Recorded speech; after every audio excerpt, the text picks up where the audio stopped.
అవాస్తవమని, ఒక దారుణమైన హత్య అని వారు ప్రగాఢంగా నమ్ముతున్నారు. ఇక్కడ నేను చెప్పదలుచుకున్నది ఏమిటంటే, పోలీసు వారు చేసినటువంటి ఇన్వెస్టిగేషన్ కానీ, పోలీసు వారు చెప్పినటువంటి వాస్తవాలని భావిస్తున్నటువంటి వాటిని కానీ నమ్మటం లేదు. ప్రజల్లో ఒక వర్గం నమ్మటం లేదు, క్రైస్తవ మత ప్రబోధకులు నమ్మటం లేదు. ఇది కేవలం హత్య మాత్రమే, దీన్ని మసిపూసి మారేడికాయ చేయడానికి పోలీసులు ప్రయత్నం చేస్తున్నారు అనేటువంటి మాట వినిపిస్తూ ఉన్నది. అంటే పోలీస్ ఇన్వెస్టిగేషన్ మీద నమ్మకం లేని స్థితికి ప్రజలు వస్తున్నారనేది నా అభిప్రాయం. ఇక్కడ ఇది ప్రవీణ్ పగడాల విషయంలో. రెండవది ముప్పవరపు వీరయ్య చౌదరి. ఈయన ప్రకాశం జిల్లాలో ప్రముఖ నాయకుడు. ముఖ్యంగా చంద్రబాబు నాయుడు గారి కుటుంబానికి అత్యంత సన్నిహితంగా మెలుగుతున్నటువంటి వ్యక్తి. యువగణం పాదయాత్రలో నారా లోకేష్కు అతి సన్నిహితంగా ఉన్నటువంటి వ్యక్తి కూడా.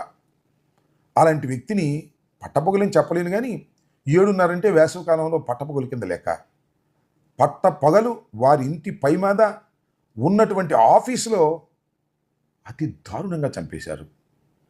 53 గాయాలు అయ్యాయని చెప్పారు. దారుణంగా ఈ హత్య జరగడానికి కారణాలు ఏమిటి అంటే ఆర్థిక లావాదేవీలు తప్ప మరొకటి కాదు. దీనిలో చంద్రబాబు నాయుడు గారు కూడా వెళ్ళారు, హోంమంత్రి గారు వెళ్ళారు. పైగా ఇక్కడ ఇంకొక విషయాన్ని మనం గమనించవలసిన అంశం ఏమిటంటే, ఈయన ప్రకాశం జిల్లాలో ఈదర హరిబాబు గారని మాజీ జిల్లా పరిషత్ చైర్మన్గా ఉన్నారు. ఆయన మేనలుడు. చాలా యాక్టివ్గా తెలుగుదేశం పార్టీలో ఉండేటటువంటి వ్యక్తి. నేను ఇక్కడ చెప్పాలనుకుంటుంది ఏంటంటే, తెలుగుదేశం పార్టీ అధికారంలో ఉంది, చాలా బలంగా కూడా ఉంది. తెలుగుదేశం పార్టీ అధికారంలో ఉన్నప్పుడు చంద్రబాబు నాయుడు గారి కుటుంబానికి అత్యంత సన్నిహితంగా మెలుగుతున్నటువంటి వీరయ్య చౌదరి గారిని పట్టపగలే అతి దారుణంగా హతమార్చారు అంటే పోలీసులు అంటే భయం లేదనే కదా అర్థం.